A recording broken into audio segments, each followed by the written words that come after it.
Mamedi wa Masal Lesotho jalo ka ke ka hlalosa ka re tla ba mokgahlelong wa bobedi go lena la rotlolla taba mo ka kotlolohe re seng re tlotla re buisana ka ditaba tsena tsa Parliamente ya Afrika mme ka kotlolohe letsatsing la ka jeno re tlotla re bua ka ditaba tsa Parliamente ena ya Afrika ka mokgatlo wa qolotsi wa phatlalatsi ba ditaba re tlotla re buisana ka kotlolohe mo le monghadi Gilbert Boyefio ke ena he ke country programs manager tabeng tsena tsa Parliamente ya Afrika ke mohokahanyi ka kotloloho African Parliamentary Press Network APPN ka mo heta badileng ka teng. A very good afternoon to you Mr. Gilbert. Good afternoon. Thank you so much for joining us this afternoon. Okay, I'll be saying it this afternoon on my side. I don't know whether on your side is also afternoon. You'll bear with me if it's not afternoon. Well, it's morning here, late morning here. Thank you so much. Let us just continue with our discussion for today. I've learned that there are so many issues that we can discuss, but we'll stick to a few of them. Can you please just tell us more about what is an African Parliamentary Press Network? Okay, thank you very much. The APPN is a network of journalists reporting from the various national, sub-regional, and continental parliament. And the APPN was created mainly for three main things. One is to create that platform for journalists on the continent to share ideas and best practices. The second one is also to create and establish a cordial working relationship with national parliament, sub-regional parliament, and then the continental parliament. And the third and most important reason is to also make sure that parliamentary information is made available and accessible to the African citizen, because parliamentary information belongs to the people. And therefore, the network exists to ensure that whatever transpired in parliament is readily made available to the African citizen to know decisions that are being taken on their behalf. So basically, I mean, this is the APPN and what we stand for. Thank you so much, Gilbert. I'm aware that there's a statement that you have released. Can you tell us, I know that statement has many issues. It has discussed various issues, but there are many key issues that you can talk about there. But I just want to stick to two of them. Can you just tell us more on that statement that you have released? Two key issues that you have raised there.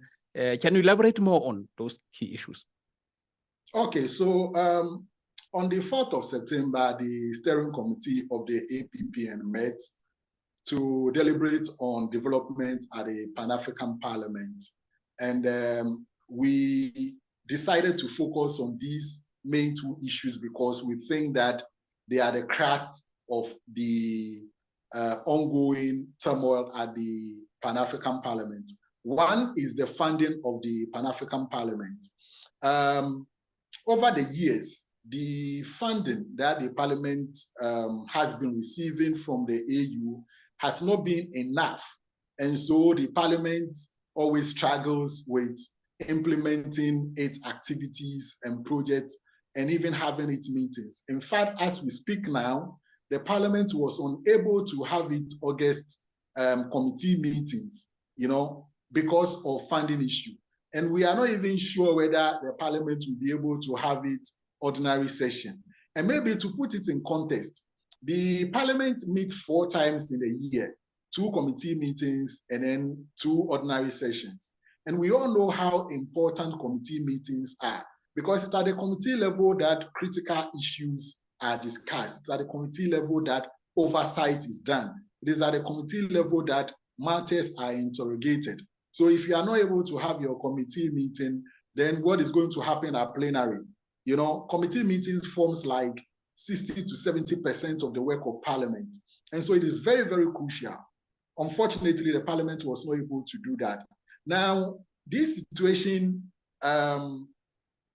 could have been avoided, because between the calendar for 2021 to 2022, it was done on the basis that there was COVID.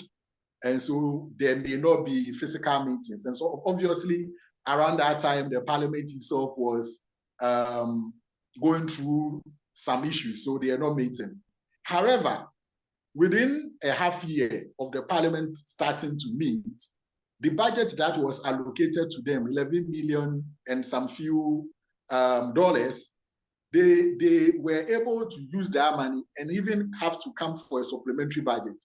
So ordinarily, it means that when you are preparing or giving them money for the preceding year, you have to give them more.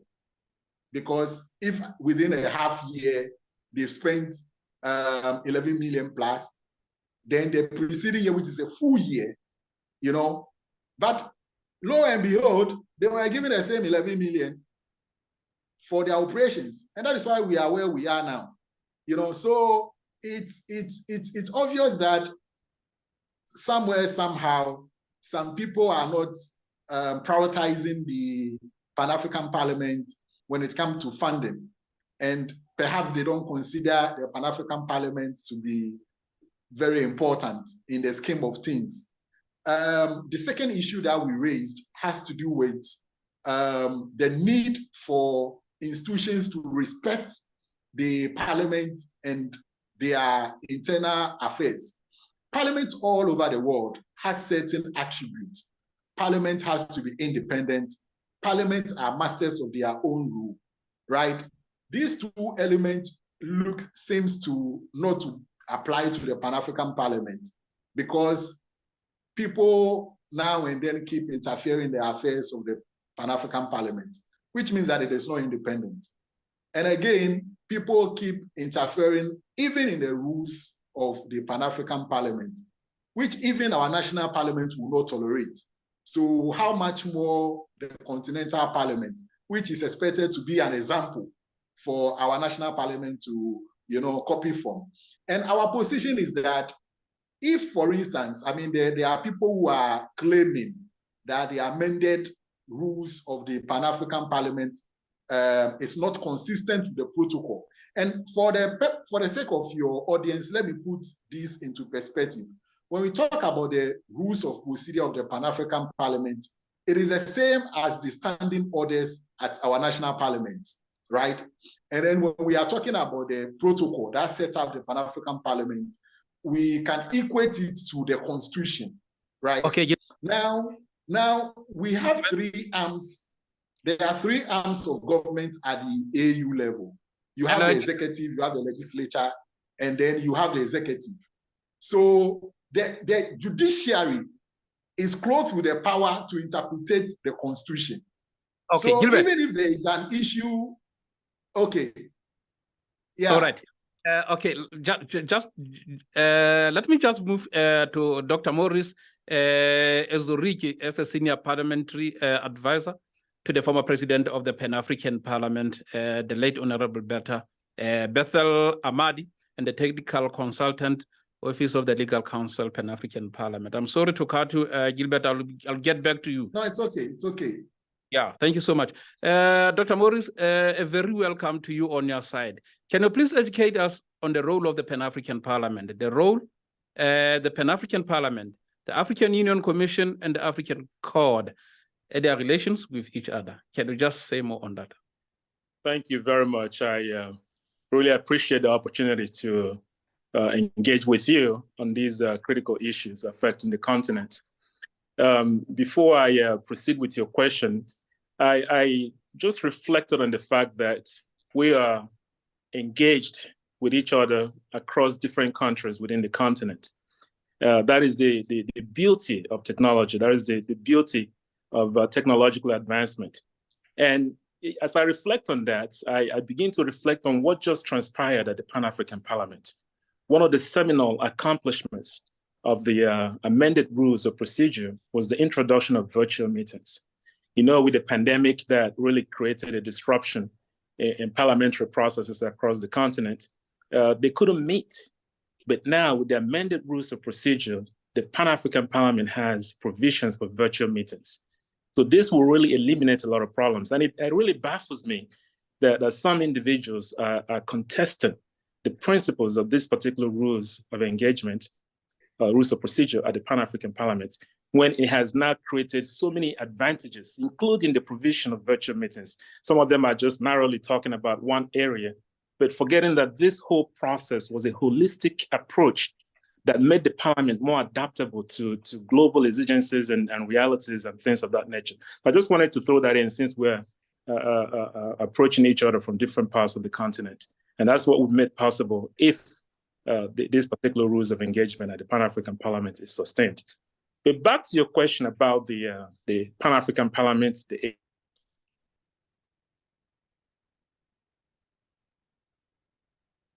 Dr. Ezurike? Yes. Okay. Okay. You just continue because on my side, now the internet was not good. The connection was bad, but you are back. Can you just continue, please? Okay. I was going back to your question about the Pan-African Parliament and the African Union Commission and the African Court. The Pan-African Parliament is one of the organs, in fact, the third organ of the African Union that was established, that really gave democratic legitimacy to the African Union. Prior to the establishment of the Pan-African Parliament, the OAU at that time was seen as an organization of head of states, by the head of states, and for the heads of states. The Union in 2002. Now, in 2004, we had the formation of the Pan-African Parliament that gave democratic legitimacy to the African Union. The establishment was informed to bring create a platform for the people of Africa to articulate their issues, to bring their challenges to the leadership so that it can be addressed. The Pan-African Parliament itself, it embodies the collective aspirations of Africans for constitutional democracy.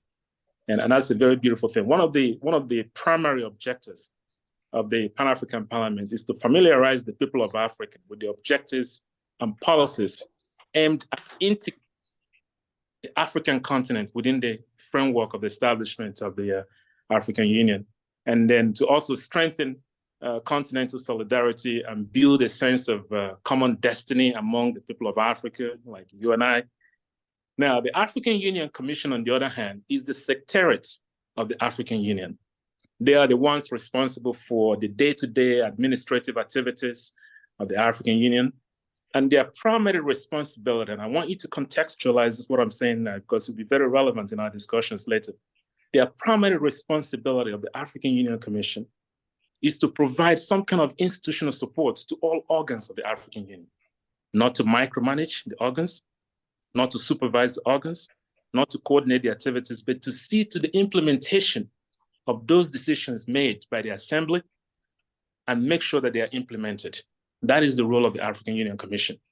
So their job is to operationalize all of those legal instruments, be the custodian of legal instruments of the African Union, and then provide operational support to the... Dr. Morris? Yes.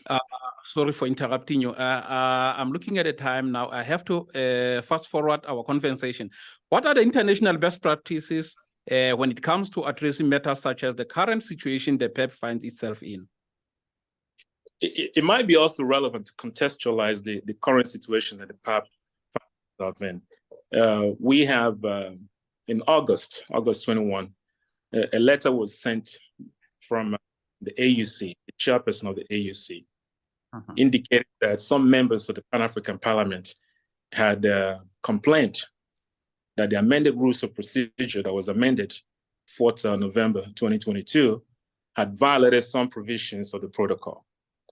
So he sent a letter, the chairperson of the African Union Commission sent a letter to the Pan-African Parliament asking for a response to those complaints. Now, mindful about what I said earlier about the AUC and their limited responsibility over the organs, they have absolutely no jurisdiction to adjudicate on a matter involving the interpretation of the protocol or the rules of procedure, but yet they delved into it. Now, that letter did not make any specific pronouncement or contradict the prevailing practices at the Pan-African Parliament since the amendment of those rules, but rather was a mere letter of inquiry. But some elements within the Pan-African Parliament had capitalized on that letter to suggest and somehow manipulate the facts that the AUC had ended rules of procedure, which is absolutely beyond the scope of their responsibility and authority. As a matter of fact, they did not do that. So now we have a situation where those individuals have blockaded the Pan-African Parliament, truncated the democratic process that elected the Sixth Bureau, and taken over the leadership of the Pan-African Parliament. And I said this with great concern, because here at the Pan-African Parliament, here is an institution that is supposed to be the bedrock of democracy across the continent. And recently we have had a spate of unconstitutional changes of government, and then the very pillar of democracy is doing the same thing that these other African countries are doing. Who is going to now provide the check to those unconstitutional behaviors out there in the continent? Thank you so much, Dr. Morris. Thank you so much. This is a situation that has been talked about now. Maybe it is happening now. What can be done to avoid such hiccups in the future? There has to be strict respect for institutional processes. The Pan-African Parliament has specific institutional platform upon which anyone who has complaints about the rules of procedure ought to follow. There has to be a respect of the Pan-African Parliament by the AUC. There has to be complete establishment of their independence in terms of the management of their internal processes. They have, in the rules of procedure, they have specific delineated outline on how you can possibly challenge the rules of procedure. Those internal processes must be exhausted before you go to outside stakeholders. So in terms of international best practices, I submit to you that what the Pan-African Parliament did in Rule 92, in providing that any contestation about the rules of procedure will be handled through the Committee on Rules, Ethics, Discipline, and Privileges. That ought to be followed. That particular procedure is consistent with prevailing practices all across the world. Every parliament has some sense of independence in the management of its affairs, in the administration of its activities. But this particular issue that we are talking about also involves the protocol. The protocol has specific provisions under Article 20 on what needs to be done in the event of challenges to the interpretation and application of the protocol. It refers you to the Assembly. That protocol, the rules of procedure, did not give or arrogate to the AUC the authority to supervise the affairs of the Pan-African Parliament. So in terms of what needs to be done in the future, there has to be a culture of respect across the organs that make up the African Union. There has to be some level of independence. There has to be some level of accommodation of the internal processes that has engendered stability, continuity, and stability in the leadership of the Pan-African Parliament. Thank you so much, Dr. Morris, for making time to be with us this afternoon. Thank you so much once again. Thank you. My pleasure. Thank you so much. Back to you, Gilbert. As a wrap-up on our discussion that we had, what are the next steps for the APPN so far as your statement is concerned? Gilbert? Please unmute your mic. Just unmute your mic. Thank you. So currently, what we are doing is appealing to all stakeholders, to join this campaign that we've started. We are appealing to civil society organizations. We are appealing to academia, all of us to get involved to ensure that the right thing is done, to ensure that the right mechanism within the rules of procedure of the Pan-African Parliament is used to address any concerns that they have. Secondly, we are appealing to the AU to ensure that adequate funding is given to the Pan-African Parliament. And that is very important, very, very important. And this one is non-negotiable. It's either you empower the Parliament to perform, or if you think you don't need a Parliament, then cancel it entirely. But you cannot have a situation where because of financial issues, you take advantage to micromanage the institution because they always have to come to you begging. And you take advantage of that to micromanage the way they do things. We think that is not right. And the AU needs to be firm on this particular subject matter and ensure that adequate funding is given to the Pan-African Parliament. The AU also has to ensure that the independence of the Pan-African Parliament is respected and is guarded jealously. Thank you so much to you, Gilbert, also. It has been a pleasure to be with you in our discussion this afternoon. Thank you so much. Thank you. Thank you for having us. Thank you, Ndade Mamedi.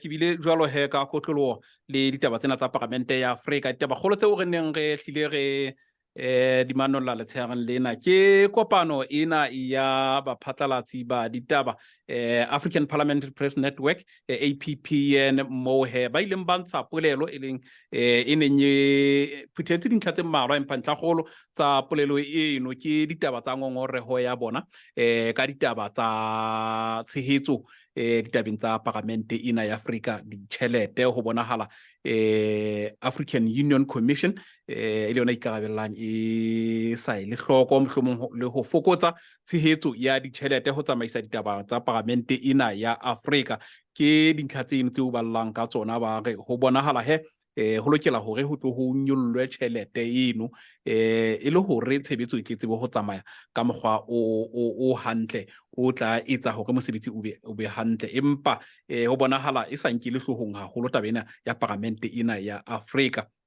mme ke ntla he yo bana ba hlile ba e bontsha mme ya bobedi ntlheng ena yo ba buang ka yona ke ena e mabapi ka kotlolohe le ho se inkele hloko ke taba ditjhelete le taba ho se inkele hloko hobane ba re ho bonahala mohlomong le diqeto tseo ba di etsa mo ditaba tse tshohlwang mono ba qetella mohlomong e ka ha di nkele hloko haholo ke ka hona mohlomong le tshehetso ya ditjhelete e sa bentoma haholo jwalo ka ha ho lebelletswe ke ditaba tseo re neng re hlile re tsitsitse maikutlo hodima tsona mme ga buisana jwalo le Dr. Morris yena ka kotlolohe monghadi Morris dintlha tseo a ditobokeditseng ne re batla maikutlo a hae hore na ha ile mona ditaba tsena tsa parlamente ya Afrika di le ka sebopeo sena maikutlo a bona na ke a feng ke ne ke re ke manollele tsone empa ke a bona ka lebaka la nako re lokela ho emisa ona mona he Mosotho e motle re se re tla di bona bekeng e tlang tsena tsa parlamente ena ya Afrika ha o le tjena he re tle ke suthele lerato seleso a tlotla a o balla ditaba tsa senyesemane ka morao mo re tla tswela pele le wena re se re